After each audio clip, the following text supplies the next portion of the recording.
Hey everyone, how you doing? I have a HP 53132A. It's a 255 megahertz frequency counter. I just did a oven upgrade on this. This only had a crystal in it, which is no good, no bueno. Don't like the crystals, no good.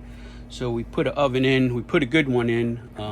Just the part alone was $100. It's a OCXO time base, and what we're going to do now is we're going to calibrate it. I just put this in. I'm going to go through some things with this for you just to familiarize you with it real quick. And let me go through the test setup. I have my rubidium test. One comes into the back here, reference in, and one is going to the channel 1, which is the yellow up there on the oscilloscope. I don't know if you could see that, but that's the waveform that we're getting, 10 megahertz. And then coming out, 10 megahertz out, I have going to channel 2, which is the blue on there. And already you can see that the time base is pretty good because it's not moving.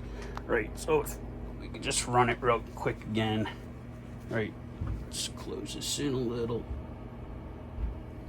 And you can see it's not moving. If the time base was off, because it's constantly looking at it, this would be moving on you. Right, telling you the time base is off. So I'm going to figure the time base is fairly close right now, but we're still going to go through the calibration. I have my waveform generator there. I have a programmable power supply that I'm going to use for 5 volts. I'm going to use that generator for a square wave. And then down here, I have a DC load. Just we're going to test at 5 volts, make sure we're getting exactly 5 volts. I like to be pretty precise when I do all this. So this just came in calibrated. This was I just had everything calibrated. So the only thing I didn't have calibrated was that power supply, because I got a new one coming in and I didn't send that out. But I got my multimeter calibrated, and of course I calibrated my own. But enough of that. Let's go through it. So that's what I have set up right now. And I apologize for the video quality. I'm not made to do videos, but I like to show people what they're getting and how they're getting it. So what we're going to do, we're going to turn this off right now. Going to hold the scale offset on, going to hit power, and cal unsecure. So this was already calibrated by someone. Usually it would come up cal secure. You'd use the buttons over here. There's a lot of videos that you can look how to do it. You're going to type in 53132, enter, and it'll put you into unsecure. I'm going to leave it unsecured. I don't see a reason for it. If people want to get into it, it's right there. So now we'll go into, this is going to be our calibrations here. So we're going to go into cal offs 1, and we're going to hit enter to tell us remove inputs from channel 1, which is here. We have no inputs. You have to wait for it to go through before you could hit enter. Unfortunately, we're going to hit enter. Cal pass. Now we're going to go down. We're going to go to cal 2, and we are going to hit enter.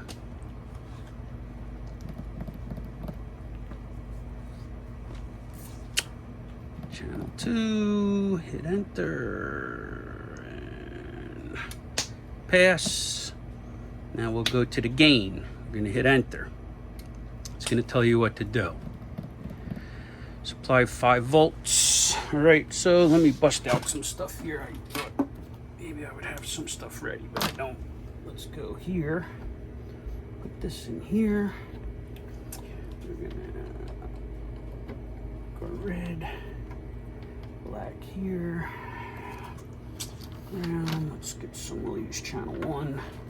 It's on 5 volts already. Channel 1. We're going to put output on, and we're going to run our load. There we are, 5.00. Can't get much better than that. Now I do need another cable. Let me get one more cable so that I don't have to run all over. Cable here. Oh, this is 75 ohm. Well, it doesn't matter for this. This will be my power cable. Alright, so now we'll hook up to here. Come on. Alright, got our 5 volts on. 5 volts. Hardly drawing anything. We're at 5 volts. Let's hit enter. Gain 1 pass. That was pretty easy, huh? So let's go down to the next gain 2. Gotta remember to put this over to 2. And we're gonna hit enter. Excuse me.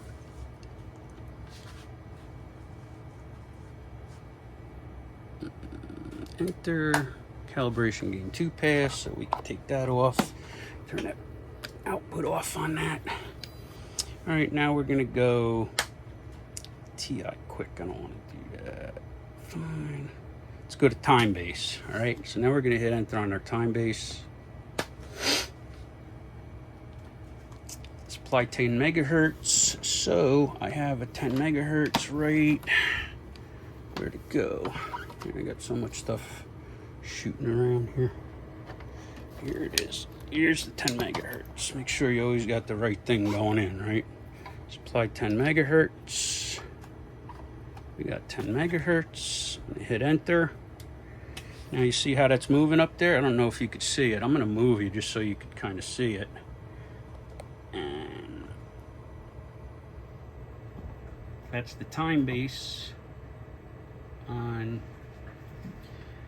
the unit that's going to lock to the rubidium.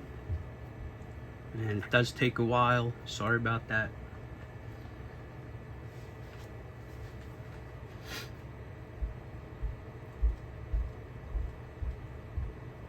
So guys, when you do this too, you want to use really good cables. You don't want to have cheap cables on there. You want to have I call them calibration cables. They're not cheap. I mean, one cable will run you about $100 for a BNC cable. But that's what we use because we want the quality. I'm just gonna take a look over here. I was shipment.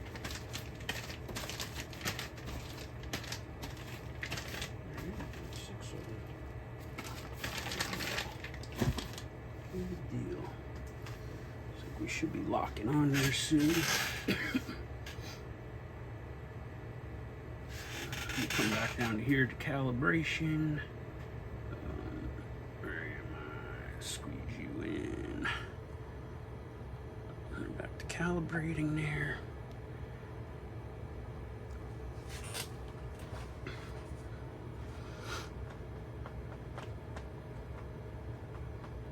Told you it took a long time.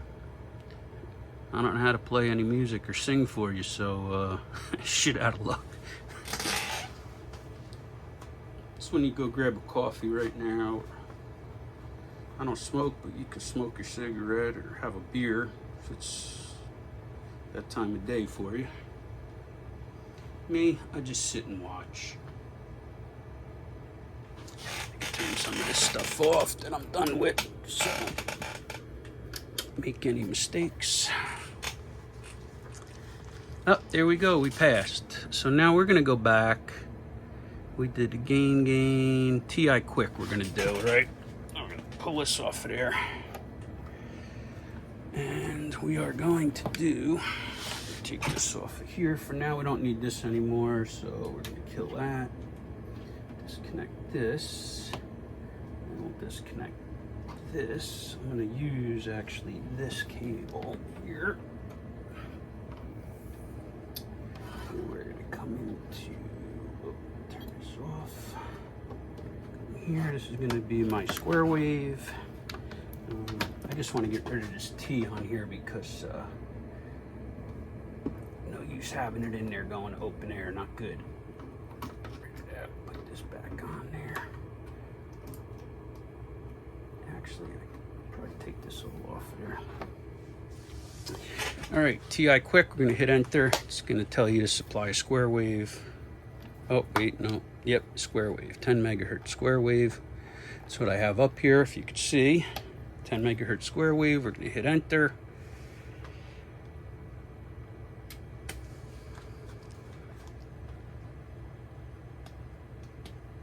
Oh, I didn't turn it on. See, I told you I'd screw something up. Let's turn it on, here we go. Pass, it found it. So that's it, guys. We're calibrated. Now I'm gonna take this off here. We'll turn it off. We'll turn it back on, and we'll grab our. I'm gonna move you here a minute. I think this is it. I can't see which one it is. Here it is. It's the 10 meg. Yep. This will be our.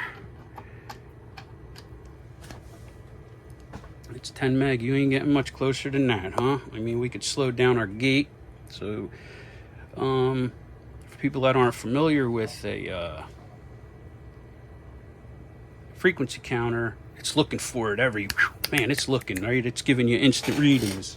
You want to slow that down to a second, and it'll take a lot of readings over a second and give you the average of those readings, more accurate. I mean, you're not going to get more accurate than that, but it is a better way to figure out. So we'll hit gate. Shows you time. That's what we want to change. So we hit gate again. We're going to scroll over. We're going to go 1 second. Let's get rid of that 0. We're going to hit enter, and then you're going to hit run. So every second, it's giving you a new reading. And man, that is, you ain't getting closer than that. That is dead on. That's dead on. If you're calibrating something, you're getting that, you are good to go, guys. So, guys, this is the unit. I'm gonna give you a quick walk around. Let me just turn it off.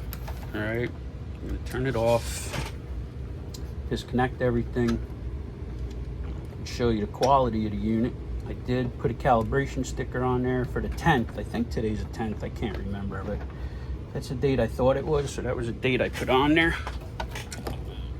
So you're gonna see that on the back here. Let's go to the back.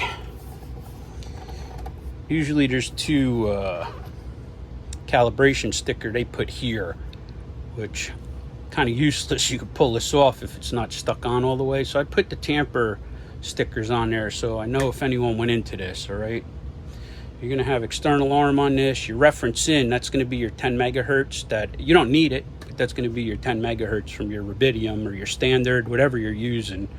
And this is going to be your 10 meg out. You can measure exactly what you're seeing inside the unit, which is nice.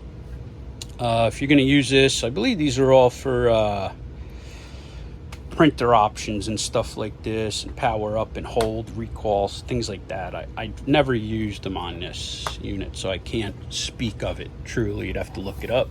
But you're going to see, I mean, this thing is immaculate. I have the calibration sticker right there on the top.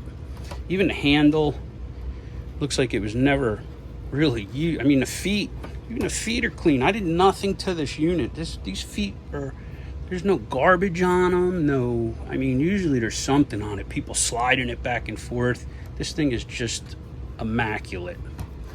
So guys, there you go. Does have the handle on it. So there you go, guys. Agilent 53132A, ready to go on the bench and calibrated. So guys, stay safe, 73s, God bless, and bye.